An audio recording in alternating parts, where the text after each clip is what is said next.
Hello everybody, welcome back to my channel. So आज हम करेंगे सेम 3 कॉस्ट अकाउंटिंग। तो हम स्टार्ट करते हैं कॉस्ट अकाउंटिंग से। कॉस्ट होती क्या है? जो भी हम एक कॉस्ट बियर करते हैं, मैं एक्सपेंसेस नहीं बोलूँगी क्योंकि एक्सपेंसेस बहुत टाइप के होते हैं। स्पेशली मैं बोल रही हूँ कॉस्ट बियर करते हैं।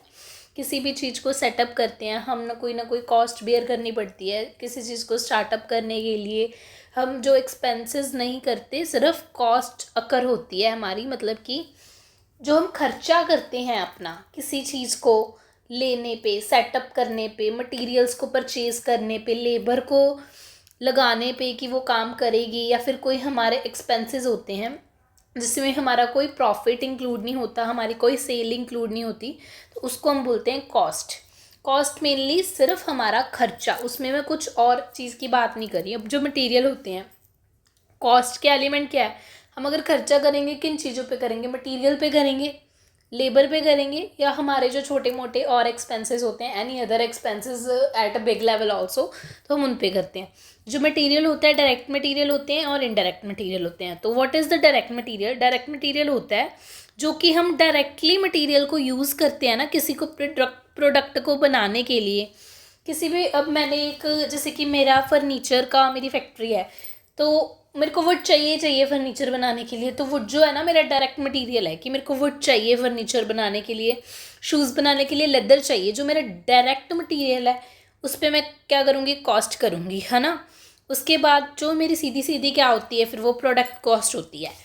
उसके बाद इनडायरेक्ट मटेरियल्स, जैसे कि मटेरियल्स जो हम यूज़ करते हैं प्रोडक्शन के प्रोसेस में, जब हम किसी चीज़ को प्रोड्यूस कर रहे हैं, बट वो हम अलग से नहीं उसको आइडेंटिफाई कर पा रहे कि हमें चाहिए, मतलब वो फिनिश प्रोडक्ट के साथ ही हमें दिख रही है। जैसे कि अब मैंने एक टेबल बनाया, उसमें मैंने ग्लू लगाई है, नेल्स लगाई, मेखें लगाई हैं, तो वो जो है ना, वो मेरा इनडायरेक्ट मटेरियल था कि मैंने उसको लगा दिया। उसका पैसा मैं किसी से अलग से थोड़ी लूँगी, वो तो जो मेरा फिनिश प्रोडक्ट होगा उसके बीच में ही आएगा। उसके बाद अगर हम बात करें लेबर की, लेबर जो होती है वो डायरेक्ट लेबर का क्या मतलब होता है? डायरेक्ट लेबर होती है कि जब हम वेजेस पे करते हैं वर्कर्स को, जो कि फिजिकली इन्वॉल्व होते हैं, डायरेक्टली इन्वॉल्व होते हैं प्रोडक्शन के प्रोसेस में। मतलब कि जो लेबर है, मैंने आपको फर्नीचर की एग्जांपल दी, जो मेरी फैक्ट्री में बंदा डायरेक्टली इन्वॉल्व है, वो फर्नीचर को बना रहा है, वो क्या है? मेरी डायरेक्ट लेबर है। और जो दूसरा बंदा है, इनडायरेक्ट लेबर क्या होती है? जैसे कि कोई बंदा है, वो क्या कर रहा है? वो रॉ मटेरियल्स लेके आ रहा है, या फिर मेरे फिनिश गुड्स को छोड़ के आ रहा है, तो वो क्या होती है? मेरी इनडायरेक्ट लेबर है, कि डायरेक्टली कोई काम नहीं कर रहा है, डायरेक्टली इन्वॉल्व नहीं है प्रोडक्शन प्रोसेस में, बट हाँ लेबर का काम कर रहा है कि भाई मेरे लिए वो रॉ मटेरियल्स ला रहा है, मेरे लिए प्रोडक्ट्स ला रहा है, मेरे फिनिश प्रोडक्ट्स को वो मार्केट में दे के आ रहा है। This is the indirect labour. Other expenses में भी डायरेक्ट और इनडायरेक्ट डिफ्रेंशिएट हो जाता है। अब जो ये चारों, मैं आपको मैं आपको डिफ्रेंशिएट करके बताती हूँ कि जो ये अब चार सारे हैं ना, ये 3 एलिमेंट है, इनके आगे क्या होते हैं? ओवरहेड्स होते हैं। इनके आगे क्या होते हैं? ओवरहेड्स। तो ओवरहेड्स क्या होते हैं? ओवरहेड्स, प्रोडक्शन का डिपार्टमेंट अलग होता है, प्रोडक्शन का डिपार्टमेंट अलग होगा आपका, एडमिनिस्ट्रेशन का डिपार्टमेंट आपका अलग होगा, या फिर ऑफिस ओवरहेड्स का डिपार्टमेंट आपका अलग होगा। अब इसको, जैसे प्रोडक्शन को हम फैक्ट्री ओवरहेड बोल देते हैं, वर्क ओवरहेड भी बोल देते हैं, ये सब। और इसके बाद क्या आता है? सेलिंग का ओवरहेड आता है कि आपने कुछ सेल किया, आपकी जो सेलिंग हो रहा है, डिस्ट्रीब्यूशन। वैसे तो हम जो ये सेलिंग और डिस्ट्रीब्यूशन का ओवरहेड है ना, हम इकट्ठा दिखाते हैं, बट इस टाइम मैं अगर आपको ओवरहेड एक्सप्लेन कर रही हूँ तो आई होप ये आपको समझ लग रहा हूँ। अब जब मैं कॉस्ट की डिवीजन करूँगी, ये मैंने कॉस्ट की डिवीजन की है कि प्रोडक्शन का जो खर्चा है मैंने अलग रख दिया। भाई जो मेरा फैक्ट्री में खर्चा हुआ, फैक्ट्री में जैसे कि मेरा खर्चा हो गया, आप मान के चलो कि फैक्ट्री में मेरा कौन सा खर्चा हो सकता है कि डेप्रिसिएशन आई फिक्स्ड एसेट में। एसेट, प्लांट एंड मशीनरी वगैरह किस पे होती है? वो कहाँ पे होती है? वो फैक्ट्रीज़ में ही होती है। मेरी डेप्रिसिएशन आ गई, मेरी रिपेयर मेंटेनेंस का खर्चा है, कोल का, फ्यूल के चार्जेस हैं, रेंट रेट, टैक्सेस वगैरह, प्रिंटिंग, स्टेशनरी, वेलफेयर सर्विसेज जो मैं दे रही हूँ, कैंटीन की, क्लब्स वगैरह की रिजर्वेशन कर रही हूँ, मेडिकल सर्विसेज एंड डिस्पेंसरी वगैरह, जो ये है ना, ये सारे मेरे फैक्ट्री चार्जेस हैं। उसके बाद जो ये एडमिनिस्ट्रेशन ओवरहेड्स या फिर ऑफिस ओवरहेड्स हो जाते हैं, इनमें क्या आता है? इनमें आता है सैलरीज हो गया, वेजेस हो गया क्लर्क्स की, उसके बाद क्रेडिट अप्रूवल हो गया, legal and accounting machine services जो मैं दे रही हूँ, इन्वेस्टिगेशन कर रही हूँ, कुछ एक्सपेरिमेंट हो रहे हैं, मिसलेनियस फिक्स्ड एक्सपेंसेस हैं, कुछ भी है वो कहाँ पे आएगा, वो एडमिनिस्ट्रेटिव ओवरहेड्स में आएगा, क्योंकि किसका काम है, वो टॉप अथॉरिटीज़ का काम है, या फिर मैं बोलूँ अथॉरिटीज़ का काम है ये सब देखना।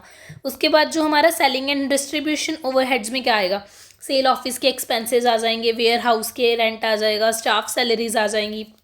स्टाफ सैलरीज कौन सी आएंगी, वैसे तो जो सैलरीज होती है एडमिनिस्ट्रेशन में होती है, बट अगर सेलिंग के रिलेटेड कोई सैलरीज है तो वो किधर आएंगी, वो आएंगी सेलिंग एंड डिस्ट्रीब्यूशन हेड्स में। उसके बाद सेल्समैन की सैलरी इसमें आ जाएगी, showroom expenses, advertisement charges, fancy packing, packaging वगैरह के सारे ये कहाँ आएंगे, सेलिंग एंड डिस्ट्रीब्यूशन में आएंगे। इसके बाद अगर हम दोबारा चलें कि ये मैंने आपको ओवरहेड्स की डेफिनेशन दी है, अगर मैं इसके बाद बात करूँ क्या होता है, इसके बाद हम कॉस्ट की डिवीज़न करते हैं, है ना, हम कॉस्ट की क्या करते हैं, डिवीजन करते हैं कॉस्ट की। जब हम कॉस्ट की डिविजन्स करते हैं वो अलग अलग ओवरहेड्स में करते हैं। अब जो तो मेरे पास डायरेक्ट मटेरियल आ रहा है, प्लस जो मेरे पास डायरेक्ट मैं लेबर लगा रही हूँ, डायरेक्ट लेबर और डायरेक्ट मटेरियल मैंने आपको बताया है, डायरेक्ट मटेरियल आ रहा है, डायरेक्ट लेबर लगा रही हूँ, या मेरा कोई भी डायरेक्ट एक्सपेंस हो रहा है, जैसे कि कैरेज इनवर्ड्स मेरा डायरेक्ट एक्सपेंस था, या फिर मैं बोलूँ मैं वेजेस, अगर वेजेस वर्ड पहले आ रहा है तो वो मेरा डायरेक्ट एक्सपेंस है, अगर सैलरीज है तो वो मेरा इनडायरेक्ट है। वेजेस वगैरह कोई मेरा डायरेक्ट एक्सपेंस हो रहा है, वो क्या होते हैं, this is equal to prime cost. इनको हम क्या बोलते हैं, प्राइम कॉस्ट। मैं आपको बता रही हूँ कि हमारा direct material plus direct labour plus direct expense क्या होता है, is equal to prime cost. ये हमारी प्राइम कॉस्ट होती है, तीनों जो मिलके हमारा direct direct direct is equal to prime cost. इसके बाद क्या होता है, इसके बाद प्राइम कॉस्ट में क्या होता है, प्राइम कॉस्ट के बाद ना हमें कुछ ऐसी चीज़ें होती हैं जो हमें देखनी पड़ती हैं।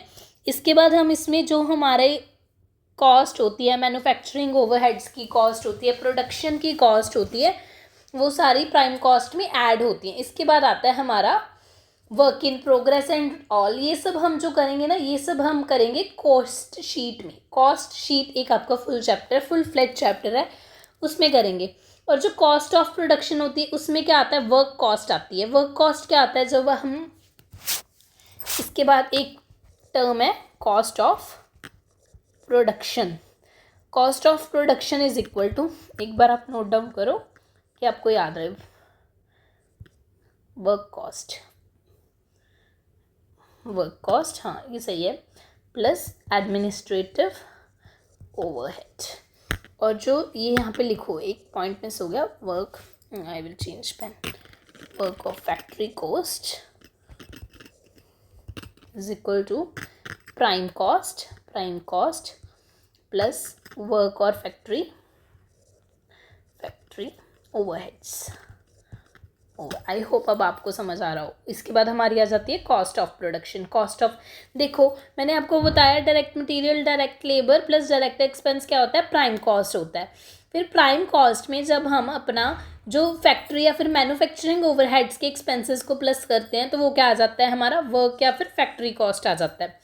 इसके बाद जब वर्क कॉस्ट को फैक्ट्री कॉस्ट में हम एडमिनिस्ट्रेटिव ओवरहेड्स को प्लस कर देते हैं तो हम क्या आ जाता है, हमारा कॉस्ट ऑफ प्रोडक्शन आ जाता है।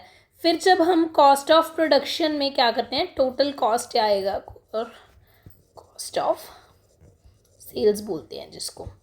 अगर हम क्या करें, कॉस्ट ऑफ जो हमारी प्रोडक्शन आई है उसमें हम सेलिंग और डिस्ट्रीब्यूशन एक्सपेंसेस को ऐड कर दें, तो ओवरहेड्स को ऐड कर दें, तो क्या आ जाता है, हमारी कॉस्ट ऑफ सेल्स आ जाती है। फिर हम इसको बोल देते हैं टोटल कॉस्ट। ये जो चीज़ें हैं ना, ये बहुत इंपॉर्टेंट हैं और ये आपको कॉस्ट शीट में सिखाई जाएंगी, तो आपको ये चीज़ें आनी चाहिए। और इसमें जो एडजस्टमेंट्स है वो भी हैं। और एक आपको मेन चीज़ बताऊँ, ये तो जो हो गया हमारा, ये सब है मेन थिंग कि हमारा, हम इसमें इसको प्लस करेंगे तो ये आ जाएगा, इसमें इसको प्लस करेंगे तो ये आ जाएगा।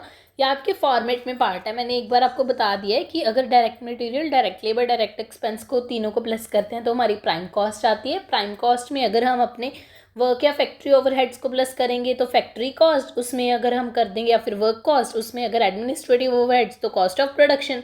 अगर उसमें कॉस्ट ऑफ प्रोडक्शन में सेलिंग एंड डिस्ट्रीब्यूशन ओवरहेड्स तो कर दिए तो क्या आ जाएगा, टोटल कॉस्ट या फिर कॉस्ट ऑफ सेल्स आ जाएगा।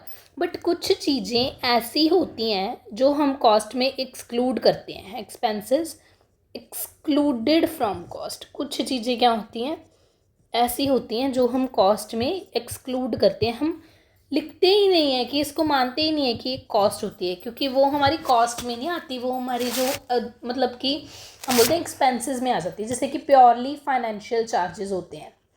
कौन से होते हैं प्योरली फाइनेंशियल चार्जेस? डिबेंचर्स पे हो गए, या फिर आपके बोलो प्रेफरेंस शेयर्स पे जो चार्जेस वगैरह होते हैं, ये प्योरली फाइनेंशियल चार्जेस होते हैं, ये कॉस्ट नहीं होती, ये हमारे इन्वेस्टमेंट पे होते हैं, इसलिए इसको हम एक्सक्लूड कर देते हैं कॉस्ट से। सेकंड क्या होता है, एप्रोप्रिएशंस ऑफ प्रॉफिट। कोई भी एप्रोप्रिएशन हो रही है प्रॉफिट्स की, तो वो हमारी कॉस्ट तो नहीं है ना, हमने क्या किया, अलग से दे रहे हैं, कुछ अलग से कर रहे हैं, तो वो हमारे कॉस्ट से एक्सक्लूड होता है। जो writing of third is writing of intangible and fictitious asset. Intangible asset जैसे कि पेटेंट्स और गुडविल राइट ऑफ कर, जो एक मिनट, जो हम करते हैं राइट ऑफ करते हैं, इंटेंजिबल एसेट्स होते हैं हमारे, जैसे पेटेंट्स हो गया, गुडविल हो गया, उसको राइट ऑफ कर देते हैं हम, तो वो हमारे कॉस्ट में नहीं आता, वो हमारा अलग एक्सपेंस होता है। और जो ये फिक्टिशियस एसेट्स होते हैं, ऐसे बेकार में एसेट्स बना रखे हैं, जैसे हमने एडवर्टीजमेंट वगैरह, these are not included in the cost, they are excluded. ये हमारे अलग खर्चे हैं, हमारे पर्सनल एक्सपेंसेस हैं, जो कि हम right of slowly with the time करते हैं। एकदम से तो हमारा कोई खर्चा नहीं हुआ, हमारे कॉस्ट नहीं है। प्योरली फाइनेंशियल इनकम्स होती हैं, वो फाइनेंशियल इनकम्स कैसे, जैसा इंटरेस्ट आ रहा है हमें डिबेंचर्स से आ रहा है, या फिर किसी और शेयर्स वगैरह से आ रहा है, तो उसको हम एक्सक्लूड करते हैं कॉस्ट से कि भाई नहीं, हमारा तो नहीं है। अब नॉर्मल गेन या फिर कोई लॉस हो रहा है, तो वो कॉस्ट में थोड़ी हम बियर करेंगे, वो तो अपनी मर्जी से, हमने खुद नुकसान किया है या फिर हमारा खुद गेन हुआ है, एक्स्ट्रा इन्वेस्टमेंट की थी, तो इसका इन सब से कोई भी लेना देना नहीं है। तो this is what we have just introduced cost with you. What is cost? Cost sheet मैं आपको कल करवाऊंगी, जिसके बेसिस पे आगे सारे क्वेश्चंस होंगे। सो आई होप आपको ये समझ आ गया हो। सो आई होप आप कल की क्लास अटेंड करोगे और you will get to know about the cost sheet. Thank you.